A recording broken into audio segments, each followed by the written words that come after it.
Joining Phyllis today on Profonde TV is Dr. Don Booz. He is a certified professional coach. He is recognized for his expertise in emotional intelligence. Some describe him as a conversational anthropologist.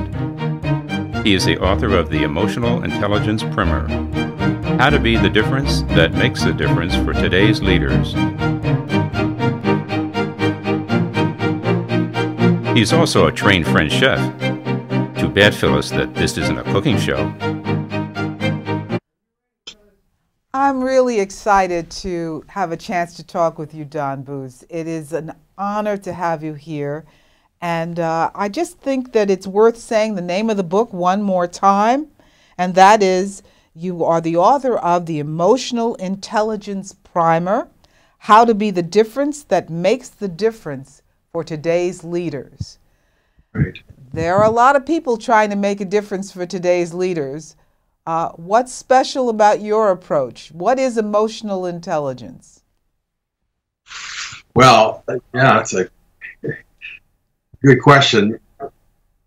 Emotional intelligence is understanding your own emotions and how to manage them in both social settings, workplaces, and at home, other places. It's really being in touch with who you are at all times and in many different environments. What sets my book apart, I think, is many of my clients and others that are in my world say, you know, emotional intelligence, often they will say, I know someone you need to talk to, because they think someone doesn't have emotional intelligence. When I query them about what emotional intelligence is, basically they've heard the word, but they don't really have a concept about emotional intelligence. And beyond that, they didn't know how to get emotional.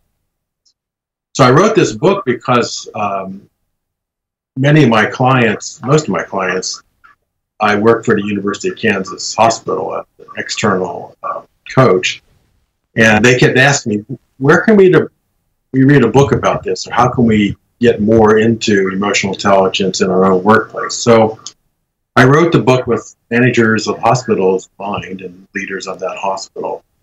And in fact, I dedicated it to all the nurses everywhere, because I feel so compassionate about what they do and the hard job that they have, often without a lot of praise and thank you.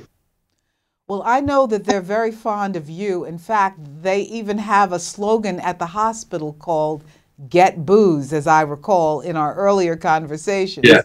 So you were in an intervention role in many ways. Can you describe your role at the hospital so that viewers get a sense of what you did there? Yeah. By the way, I have a new name. It's called the CEO, which is called the Chief Emotions Officer. Ah.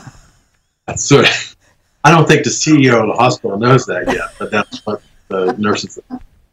I meet with 5 cohorts of nurses, managers, and we do what's called a didactic, 2 hours every month. And I meet with them, and they're all different stages of learning some of the concepts in my book and getting that muscle. And then I meet with them one-on-one as a coach for an hour and a half, or once a month as well. So I'm traveling all over the hospital, going into the places where patients don't go and meeting in their offices. We also have what's called Code Lavender, and that's basically what I tell them 22/7, because I want to have some hours of sleep during the day. And I get Code Lavender probably once a month, or sometimes twice. Code Lavender. So what happens when you get Code Lavender? It varies. It depends on the need of the manager. But basically, it's I need someone to talk me through this. I'm anxious about a meeting. They have to do a what's called tough conversation, crucial conversation with staff, and they just want someone to listen and offer some suggestions where they might improve it or make it better. And many times they're right spot on. I don't say a lot, but it's just sort of as one woman says, I have her back, and that's very important for her to know that I'm there. So forgive this kind of sexist remark, but men are not notorious for being the holders of emotions in our world. That's right. What is it that you have that gives you this ability? What have you learned or insights that gives you the ability to be someone who handles emotions or helps others with emotions? Well, in the previous part of my life, I was a minister. And so I was, the nice thing about being a minister, you can walk into anybody's life at any time, at their home, at the hospital, whatever, and almost always gain access. So I learned empathy at a long time ago. And I became a pretty good listener. My wife will tell you that if I go through the grocery store, I have this invisible sign that says, "Tell me your most personal problems," and strangers start to talk to me at the grocery store. And I find myself getting out of my coach's hat or my therapist hat, or just a friend. It's really interesting. When I tell that to people, they don't believe me, but fortunately my wife is with me. She said, "No, it happens a lot." Well, empathy is on the list of one of the highest intelligence, at least from my understanding. And so I know that I'm asking you a lot of different questions and different directions because I'm very turned on by this topic. I mean, all my life I was told until recently to put aside my emotions. As a woman, if you want to get ahead, you had to put those aside.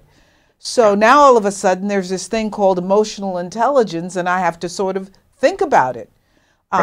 So how do you, we're not going to speak specifically about the hospital where you work, but in general, how do you work with leaders to understand emotional intelligence and to up their game in this emotional intelligence? Well, I'm an executive coach, so I have to put that on the table. Right. And executives usually don't have the luxury of sharing their emotions, especially in a meeting or with their board. So I think the three most important questions, and Vice President of the hospital and some others have said this is a game changer for them, and that is, does it need to be said? Does it need to be said by me? And does it need to be said by me? And that's one more time. Does it need to be said? Does it need to be said by me? Mm-hmm. And does it need to be said by me now? Does it need to be said by me now? Okay. And that's what I call the emotional intelligence filter. And that saves a lot of people from sending an email, Twitter, tweet, to saying something in a meeting, or just it becomes a filter that helps people look like they are more intelligent, emotionally intelligent, but they were in the past prior to my coaching. Perception has a great deal to do with emotional intelligence. Mm-hmm. The ability to read others as well. Right. How do you work with that? Well, in my didactic sessions, I have 2 or 3 sessions on nonverbal behavior. We look at some clips on like Amy Cuddy, YouTube, did a great job with that. Brene Brown is doing some excellent work. So I just bring in a variety of people to look at it, and we discuss how can you incorporate some of what they are sharing into your personal life.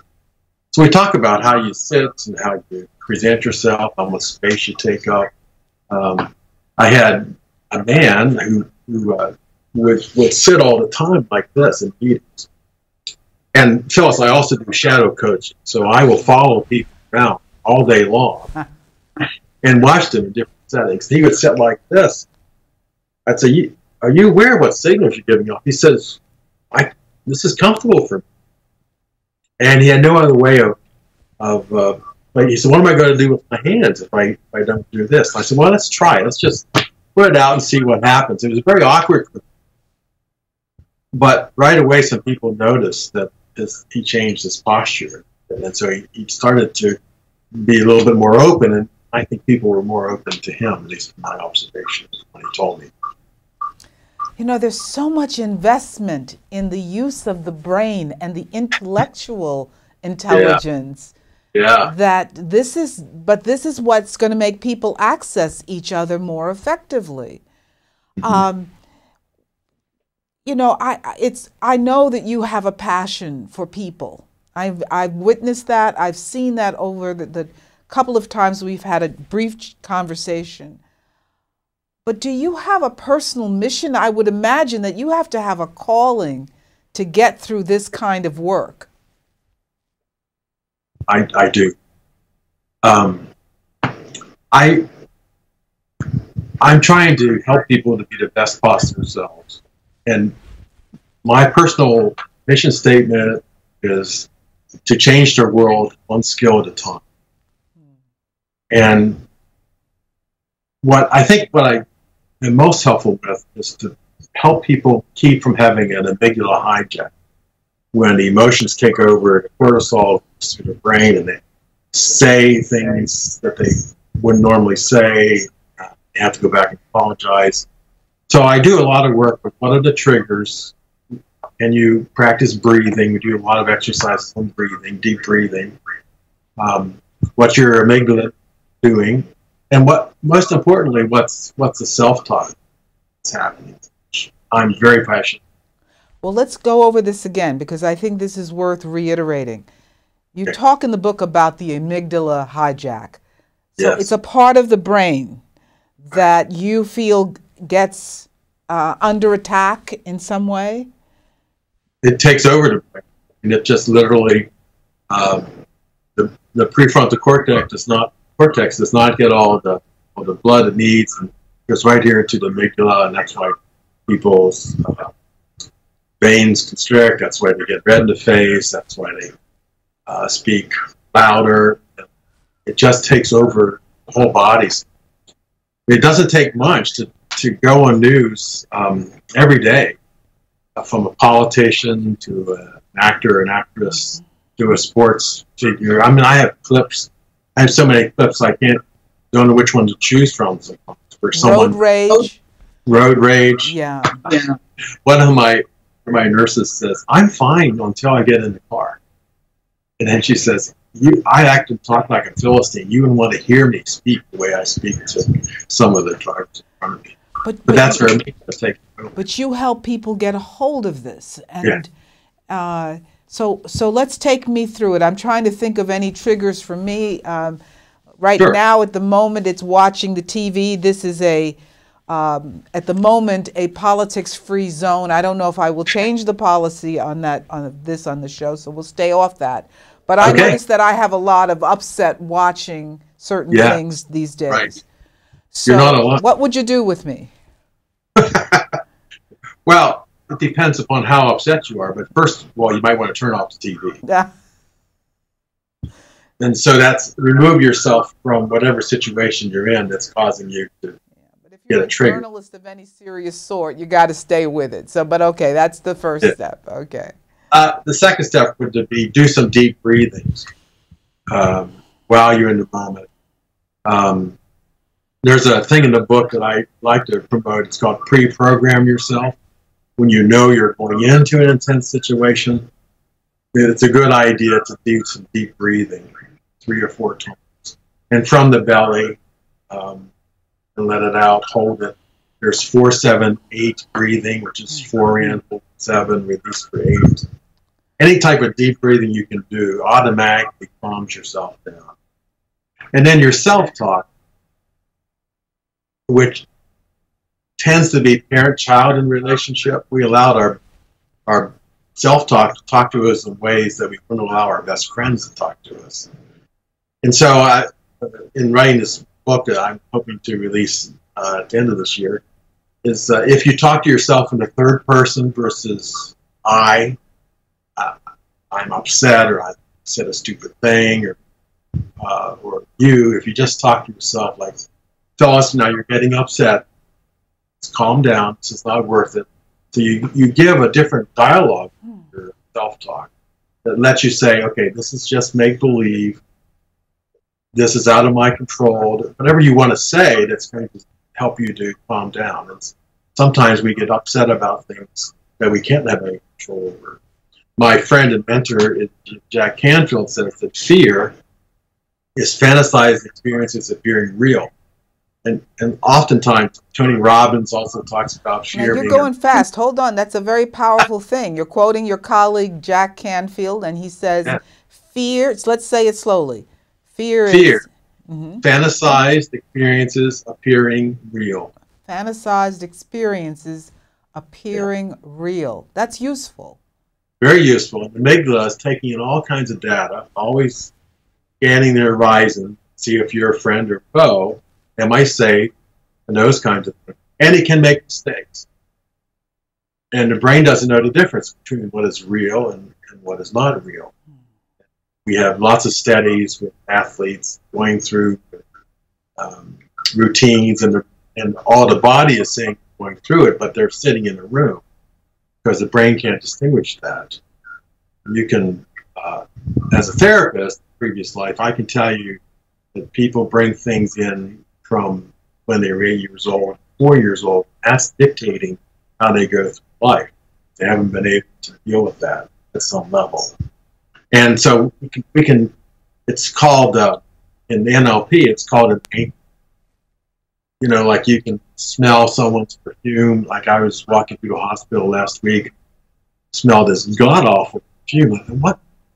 Where is this? Well, I went right back to my mother. She had the worst smelling perfume that I could imagine, but it's still in my nostrils, in my brain. And I was following someone with the same perfume. I went right back to my time with my mother. And those kinds of things are with us, and they can take over our brains and our minds so quickly. Oh, I agree. You know, I had to learn how to eat fish as a young woman because my mother she was a good cook, but when she cooked fish, it was just awful. Awful. So Yeah. I could never get near it, you know. Now it's Yeah. okay, but boy, it took me a while to get over that. But now Yeah. let's talk about cooking because, as we Okay. said in the intro, that you are a French chef. Trained French chef. Now, yes. you must have trained as a sous chef for a while. So there's a lot of upset and amygdala seizing and that kind of activity. My. Well, I went over to Paris to work in a bistro for a short period of time because I Okay. really wanted to get French cooking. I was the only one who spoke English. And being an American, I had no respect from the chef. And it took a while to get that respect. But hands would be flying, amygdala hijacks going off. It's not really a safe place sometimes to be in the kitchen of a restaurant, especially when it's being slammed. But what I learned in all that process is there's a French term, and I love this term. It's called Mise and Plaus. And what that means is you have everything in place before you start the actual cooking. Mise en place. Mise en place. So you're dicing, so you have all your carrots here, your celery here, onions here. And then when it comes time to cook, you're just putting everything into place. And I think that's taught me a lot about how I like to pre-program, have things, prepare myself emotionally for what I'm going into in my life. Make sure that I don't have a hijack, I'm not triggered in some way, I'm prepared for this, all those kinds of things. And in my self-talk, it's also sort of a review of how the recipe is put together. How am I going to do this? What are you going to do now? How are you going to react to this? Now, your wife must be very happy that you are a French chef. She must be really enjoying the meals that, as I understand it, you prepare at home. Yeah, I do all the planning, and I pick up the food, and then I cook it. And her female friends, our friends, will say how great that is. Wish I had a husband. She says, "Fine, you don't have to do the dishes because when he cooks, he has stuff all over the place." And I think, not to be sexist about it either, but like a man, I like to have toys to work with, and the right toys for the right utensil for whatever I'm doing. Makes it a lot easier. But I do a lot of stuff. Do you have a favorite dish that you like to make? That's like asking me which one of my daughters I like best. I don't know. There are a lot of there's a website, a woman who got the same training that I did at cooking school called Once Upon a Chef. Her name is Jennifer. And she makes some fantastic, puts online some fantastic recipes that are easy to follow. It's just a cookbook. But now, wait a second. You know, I have to say honestly, I'm a pretty good cook, but I don't enjoy it.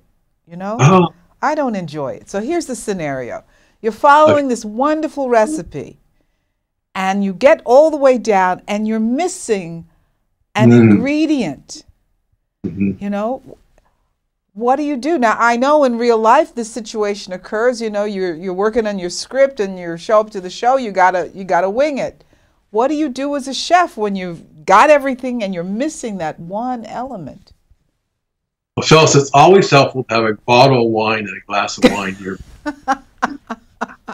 That's good for an emotional intelligence response. I like that. A good bottle of wine. Okay. But it's also helpful to have the mise en place there. That you make sure you have all your ingredients ready in place, and then it's a matter of putting them together. And that's probably what I didn't do in the initial cooking processes. Now I do a little better. I make sure I have what I need. But that's a good point. But let's go back now. We've enjoyed your journey as a chef. But if I really look at your life, you don't look old enough to have been a bishop, which we did not mention, a therapist, you have your doctorate. Yes. You are a certified coach, not just someone with a banner that says coach. And now an author and a French chef. Yes. So would you call this a Renaissance person? I would think. Not trying to flatter you. This is a lot of work. I know. Well, it's a fun life, and I just love when I'm going away for a conference or whatever I'm doing. I can't wait to get back into the kitchen. Or if I'm in somebody's area that I know, a friend's in DC or wherever, I will call them and say, "Hey, let's get together and I'll cook a meal for you," because I just enjoy that kind of.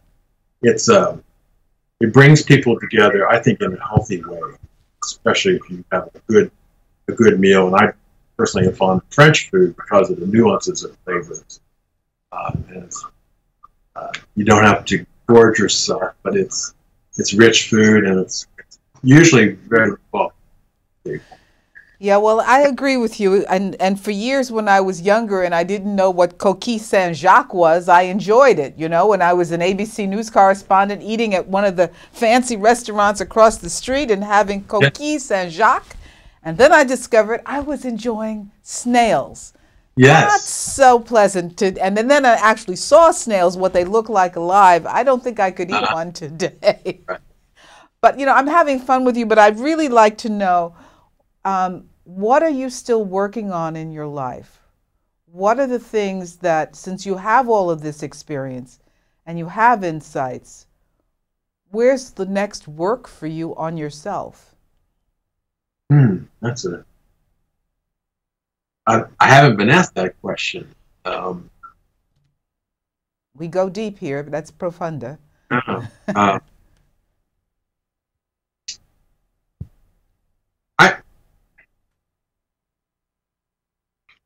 I'm trying to understand myself better, and I'm working on the filter myself that need to be said doesn't need to be said now by me. I've been married for 55 years.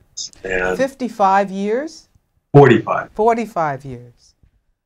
And it gets better every year and almost every day because we're more intentional about living.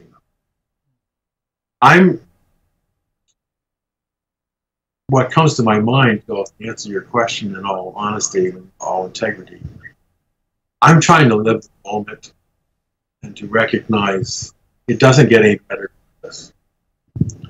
And to be more positive about even the worst things coming my way and try to figure out what's the positive intention of this person, what's the healthy thing to do, what's the lesson I'm going to learn, how am I contributing to this situation. So there's a lot of self-reflection and self-analysis, but I think the happiest time, and my last name is Booz, so I have to say this in context, but the happiest time for me is around 3 to 4 o'clock when I'm here, my wife's home. We can sit down and just have a nice glass of red wine together. And I have a salmon dip with some crackers. We just talk about our day and what we have going on. Listen to some nice smooth jazz. It doesn't get any better. And in your sharing that, in your honesty, I suspect you have a wish for others to have something in their lives that they can embrace. Maybe not the exact same thing that you're doing.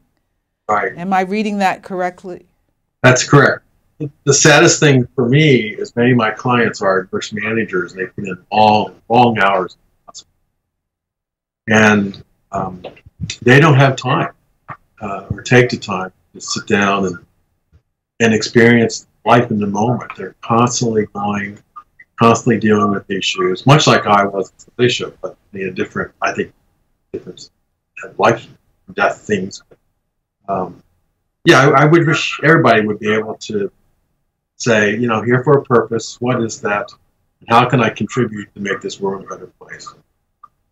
Well, a good start is the reading of The Emotional Intelligence Primer, How to Be the Difference That Makes the Difference for Today's Leaders. And I would suggest that even if you don't think of yourself as a leader, this is a useful book to read. Thank you, Don Booz. Thank you, Dr. Don Booz, for being a guest on Profonde TV. Thank you. It's a pleasure. My pleasure. Thank you.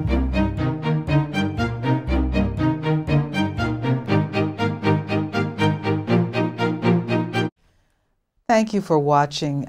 We really do enjoy hearing from viewers. You can find us on Facebook, and you can also find us on YouTube. I would very much like to hear from you, get suggestions for programs. If you have a poem or piece of prose that you want to read, I would be very open to that. Send video. It is very possible that we might use it, with your permission, of course. And this is a program devoted to expanding conversation, expanding the opportunity for people to exchange ideas. Again, this is kind of a politics-free zone. There's a lot of that going on. I think there's a great need for philosophical discussion, for examinations of values, of thinking about what we really believe in. And that can only happen when there's good conversation. I'd much rather be sitting around a table, sharing a meal with you, having a good conversation. But given that this is a virtual reality, we invite you to send us video or even MP3 files for audio, and let us have a conversation. Let's find out what you're thinking. It is possible to make it work in this new reality, and the way to do it is to let me know what you're thinking. I appreciate it. And again, this is Profonde TV on PrincetonTV.org. I'm so grateful to the people who work here and who make this possible. I don't take freedom of the press or freedom of communication or freedom of speech for granted. It's something we have to work at. And this is how I'm working at it.